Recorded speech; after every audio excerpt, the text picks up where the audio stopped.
Hi, you're listening to the From Imposter to Empowered podcast. I'm your host, Jill Perrick, a life and success coach who specializes in helping working professionals and entrepreneurs overcome imposter syndrome. If you feel like you're not as smart, capable, or worthy as you actually are, and that someone is going to find you out, you've come to the right place. I use social and cognitive psychology, neurolinguistic programming, and somatic healing to take my clients from imposter to empowered so they can go after the success that they want and feel worthy of it too. Let's dig in. Hello, my fraud squad. Welcome back to the From Imposter to Empowered podcast. I'm your host, Jill Perrick, and as you are listening to this, I am on a beach in Mexico. I have been fully vaccinated. Hopefully at this point I had gotten my booster, and we are enjoying ourselves in Mexico, of course, keeping ourselves safe, and that is where I am this week. So if you're like, Jill, where are you on Instagram? I am taking another social media break. I am taking one for the holidays, and as you're listening to this, as I'm recording this, it is about a week before I'm taking a 2-week holiday break from social media entirely. And then I'm also going to be taking a break when we go to Mexico. So I just really needed to switch off completely because I am one of those people, and I have that ADHD brain that is constantly seeking dopamine, that even if I'm telling myself I'm not working, if I have access to my social media, I will be scrolling and I will be looking at things. So I know myself, and I know that that means I have to delete the app, log out of my account completely, and I'm going to enjoy it. So that is where I am in the world as you're listening to this. And today I wanted to talk to you about, first of all, I want to say that I have a new freebie available for you guys. It is a 15-day challenge called the Worthiness Challenge, and each day for 15 days, you get either a somatic journal prompt, and somatic means like we're moving energy and emotions in the body. So somatic is work with the body, and subconscious work with the mind. And as you guys know, I take my coaching in the way of subconscious and somatic work. That's how I do it to help my clients heal and overcome imposter syndrome and that feeling of unworthiness. So you either get a somatic journal prompt, or you get an EFT tapping sequence, or you get a meditation complete with breath work. So we are going to be recycling through those 3 things each day, and they're all going to have a theme and working towards a common goal. So it takes you on this 15-day worthiness journey, and it's really amazing, and you can get it for free. You can just go to the link in my show notes and sign up for that, and you will start getting the emails today, and then your challenge will start the next day that you have signed up. So that is something new. That is something that's hitting your screens. It already has been for about a month now when you're listening to this. So jump on that. There's already about 25 people inside the challenge, which is so exciting. So I'm so glad that they are loving it, and I'm sure you will as well. And additionally, I am taking on more one-to-one clients. So this is for the high-achieving neurodivergent woman who is either in a leadership role in her career, or you are an online business owner. And this is for you to feel like an expert, show up as an expert, like truly feel like one, and overcome that imposter syndrome and reduce those self-sabotaging, I'm not good enough spirals, the ones that just send you into a tailspin and then you don't get any work done, or you do show up and you feel like shit and you just feel like this is all for nothing. I hear you, I see you, and I help my clients reduce those by 50% or more. That is one of the many results that comes from working with me, is people feel like they have such a better handle on their thoughts and emotions. They're able to self-regulate and self-coach and get shit done and create the results that they want in their life and feel like an expert and feel worthy. So I have spots available for one-to-one coaching, as I said, so you can go to the link on my show notes and apply for that, or you can go onto my Instagram at YourCoachJill and send me a DM, and I will check it when I get back from vacay. So those are my little updates, and today I want to bring back something that I talked about a long time on the podcast, like long ago when it was the leading lady. I've changed my podcast like 3 times. At first it was the growth sequence, and let me just tell you, if you are a business owner, please don't get too too attached to any name or title, okay? Because you are going to be changing that shit all the time. And I was one of those people who would be like, what should I name my podcast? La la la. It doesn't fucking matter. Name it something, you'll change it later, more than likely, you know? Like, just make a decision. And that is something that I've learned being an entrepreneur, is like, I just get to make a decision and I can change it later if I want to, you know, like really detach from thinking like you are making this life-changing decision, like the growth sequence. What the fuck is that? So anyways, so it was, at first it was the growth sequence, and then it was the leading lady for a bit, where that's when I started talking about imposter syndrome. I was talking about like leadership, and it started to lead into imposter syndrome, and then I fully changed it to the From Imposter to Empowered podcast. And I did like all of those changes completely silently. Like, I would just change it. And I get a lot of clients who are like, do I need to announce this and blah, blah, blah. You don't need to announce shit. You just have to start talking about it and start doing it. I get the drama behind it, but if you are legitimately making a decision for the future of your business, if you are finding clarity in your messaging, take that action, and it can be messy as fuck. And actually, this is a good segue into our topic today. So as I said very early on, when it was the leading lady, I was talking about imposter syndrome and the natural genius. And again, this is another term coined by Dr. Young, who wrote The Secrets of Successful Women. Again, I haven't looked at that title yet. I hope that's what it's called. But anyways, she coined the natural genius. And this is a version of feeling like an imposter. And this is essentially when you feel like you have to be good at everything immediately. And this is something that I find is very common in high achieving women, because you have the identity of being good at things and always having your shit together. I don't know about you, but I am also the oldest daughter in a family of 5, like with 3 children and 2 parents. I have an older brother, but I am the oldest daughter, and then I have a younger sister. And as being the oldest daughter, you know, I really took on that identity of like having my shit together and being the organized one. Like whenever we do Christmas gifts for our parents, like I'm always the one that organizes it and all of that stuff, right? So I had an identity of having my shit together and being good at things. And the reality is there's a lot of things that I've done that I'm not good at, but I would pride myself on being good at the things that I was good at, such as school and academia and writing and stuff like that, right? And I was really able to thrive when I got into the job market, and I was able to climb it wasn't a corporate organization, it was a government organization, but I still climbed the ladder in terms of positions, and I was just a really good studier, and I had a lot of knowledge, and I would retain a lot of information. This was a part of my like able to hyper focus on things because I have ADHD, right? So it seemed on the outside that I had my shit together and that I was really smart and really intelligent, but on the inside you feel very vulnerable and sensitive, and like any bit of criticism can send you like reeling, can just really throw you back. And at the bottom of that was the fact that I just didn't feel good enough, so I had to perform or achieve in order to feel like I was worthy of love or validation. And this means that I would usually stop if I was bad at something or if it didn't produce a productive outcome. I would usually be like, okay, like this piece of art isn't going to look good. They're not going to hang it on the fridge. So why would I continue doing this? Or why would I continue to do an activity if it doesn't have a productive outcome? It's kind of like how when you're in sports in high school or public school, and then once you're done, you just stop doing them, because unless you're going to become like a professional athlete, there's no reason for you to do that, right?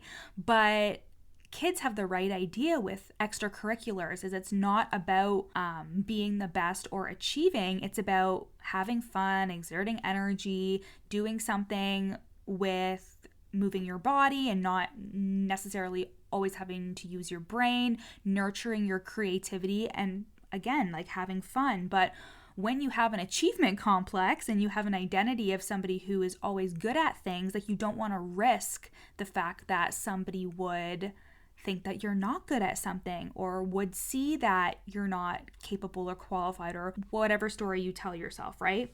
And this, again, comes from worth based in achievement and productivity. So I began to learn that I could only do things as long as it was producing an outcome. So when I got into university and it took up so much of my time, like 24/7 of my fucking time, I learned that unless I was doing something that was going to produce an outcome like graduating or getting a good grade, like it wasn't worth my time because I literally had no time for anything else. That's what I would tell myself, right? And also, that was how I received love. I received love from my parents, more specifically from my dad, who would be like, all of the things that you're doing are reasons for me to either be proud of you or disappointed in you. And like, he didn't know any better.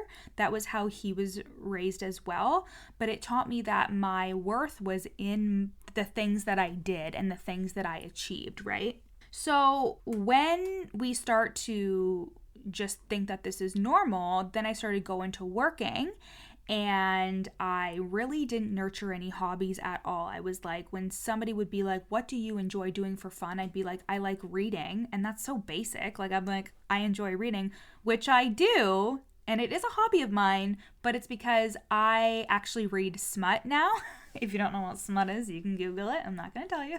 But I read smut, or I read just really terrible fucking teenage fiction novels, just because I want to, you know. It doesn't have to produce an outcome. And for years, especially after university, because I started my fucking business right out of university because I was because I was used to achieving so much, right? That I would only read books if they had a productive outcome, if they could help me with my business, if they could help me with content creation, you know? And it turned into me being like, I don't know who the fuck I am. I don't know what hobbies I have. And it's because there was always an excuse. There was always something that needed my attention more.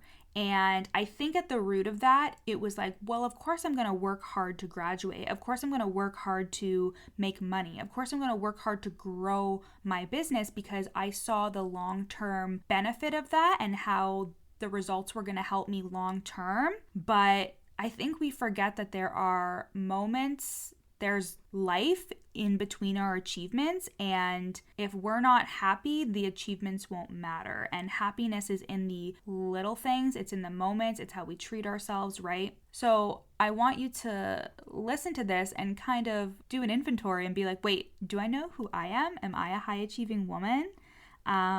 Do I know who I am and do I know what I like? Because it's definitely worth starting to investigate now. But let's get into like why this is such a problem for you in terms of being this type of person, that natural genius with that type of thinking, and your worth in achievement and productivity is your worth gets rocked when you do something new. So your new job where you don't know the ropes, or a new business, especially my business owners, like you are throwing yourselves into the wolf's den when you start your business. And for a lot of people, this will hold them back 100%, like hold them back from even making the tiniest decision or uploading an Instagram post, is they don't know what they're doing. And you don't in the beginning. Nobody knows what they're doing their first day of any job.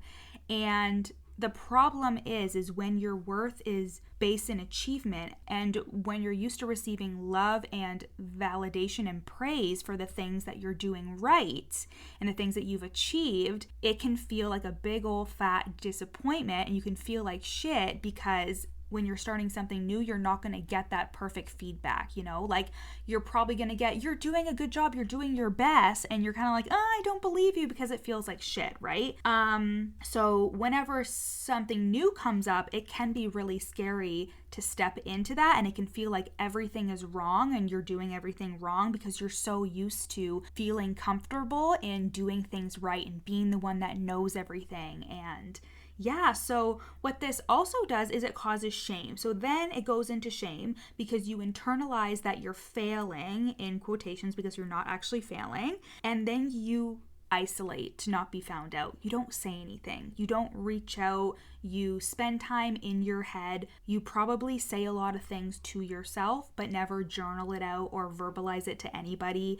And if you do, you kind of minimize it. You're kind of like, I just don't know what I'm doing, but it's okay. I'll figure it out. But like, you actually really feel like shit about it, right? So in order to rectify this, we want to look back.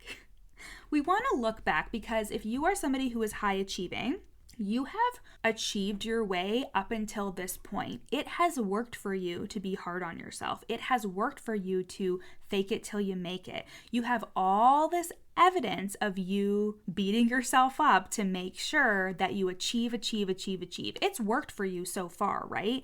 But now you've gotten to the point of listening to this podcast or thinking, do I have imposter syndrome? Or maybe it's worth it exploring this worthiness wound, right? So now you're here. And yes, unfortunately, we are going to look back because the only reason, though, that I want you to look back, and I've talked about this before, is for objective analysis, right? So objective analysis, where did you learn this pattern of behavior? Where did you learn that, okay, you start something new, you feel like shit, you beat yourself up, you tell yourself you're failing. Where do you start to be like, okay, I've got this? Because at this point, you have worked through a lot of experiences where you were a beginner, and what we want to change is how you talk to yourself during that time. What we want to change is how you don't like yourself or even hate yourself, and how you speak to yourself during that process of you being new and figuring something out. Because the nicer you are to yourself and the way you speak to yourself will affect your overwhelm, your stress levels, your productivity. It will affect your future result, and it will affect your happiness long term. And that is always the goal. So when you notice this happening, if you're doing something new, even if it's as simple as working on a graphic in fucking Canva for the first time or something like that. I remember when I started my podcast and I had to edit it using Audacity on my Windows laptop, and I had to figure out how to upload it and do the feed link in SoundCloud so it would go to Apple Podcasts and all that shit. I had no idea what the fuck I was doing. I had to Google everything. It took me hours to figure it out, right? But I did. I figured it out. And it probably would have been a lot easier if I was nicer to myself during that time, right? And it probably would have taken me a less amount of time as well in terms of constantly putting it off and experiencing a lot of resistance to it if I would have had this approach. So first, let's look back about where did you learn that this pattern of behavior worked for you? Where did you even learn that your worth was in your achievements or your productivity? Who did you learn to go to when you achieve something so they would give you the love that you wanted? Like, not to get all Freudian on you, but if you have a father that is similar to mine, in terms of like just wanting that love and that attention and that validation, and just look at that. Like, how did you learn to receive that love and that validation, and where does it make sense? Like, you are allowed to look back at your past and tell yourself, oh, that's where I learned that. That's where that's from. And then I want you to remember that your experience, while 100% valid, doesn't have to be your continued story. Like, yes, you learned that, but somebody has grown up in a different way and learned something different, right? So it is entirely possible that even though that was your real experience, it doesn't have to be your continued story. So it can be a real thing of your past. It doesn't have to be the story of your future. Okay? So I just want to say that. And then I want to go into facts, not feelings, right? So it is factual that you are doing something new, and you entirely get to decide how that makes you feel. You get to decide if you're doing a bad job or a good job, right? You get to decide what you make it mean. And you guys hear me talk about that all the time in terms of what am I making this mean? And you starting something new is the neutral circumstance here. It is not fact that you're doing a bad job, right? That is your opinion. And it is a neutral circumstance, though, that you are doing something new and you get to decide what you make that mean. You can also let yourself be supported and ask questions. Like, this is another opportunity for you to go into what did you learn about accepting help and receiving help. And this is another strain of imposter syndrome in terms of, I forget what it's called. I think it's called like the superwoman or something like that, where like you thrive in being able to like do things all on your own. You know what I mean? So recognize your relationship to asking for help and recognize where you feel embarrassed to ask for help or ashamed. Like, I've really experienced this whenever I hire a coach, is I almost feel like embarrassed that I have problems that need to be coached on, but that's literally what I'm paying them for, right? Is to help me. And it doesn't help me to sit in my shame. It actually makes things worse. And I have to prove that to myself by actually saying the hard thing to my coaches instead of perpetuating the same pattern of behavior of sitting in my shame, and that's actually really holding me back, right? It's just comfortable to sit in my shame instead of actually reaching out and asking for help. And that fear or uncertainty only feels real to you because you're isolating in your shame. Like, you not being able to ask for help, or you thinking that it's true that you're doing a bad job and that nothing is going to work out for you. Like, you are only perpetuating that because you are not asking for help, because you're not verbalizing your feelings, because you are believing the stories that you're telling yourself that you need to have this all figured out. It needs to be easy right away because you're not immediately good at it. It's not worth it, or you shouldn't continue. And I want you to practice the thoughts of, my skills and knowledge are constantly being built upon, and I can take my time. And I think these are really good beliefs or thoughts to start with in terms of your skills and your knowledge are always being built upon. I'm always learning something new, whether that's in a coaching call with a client, or if I read something, or if I am doing something for the first time. Like, I'm always learning and always growing, and I always will be. That doesn't mean that I can't take action now. It just means that I can be kind to myself as I do this, and reminding myself when these thoughts come up of, you're not doing this right, be like, oh, I just started doing this. Like, I need to really give myself some compassion here because I literally just started doing this. And you can take your time.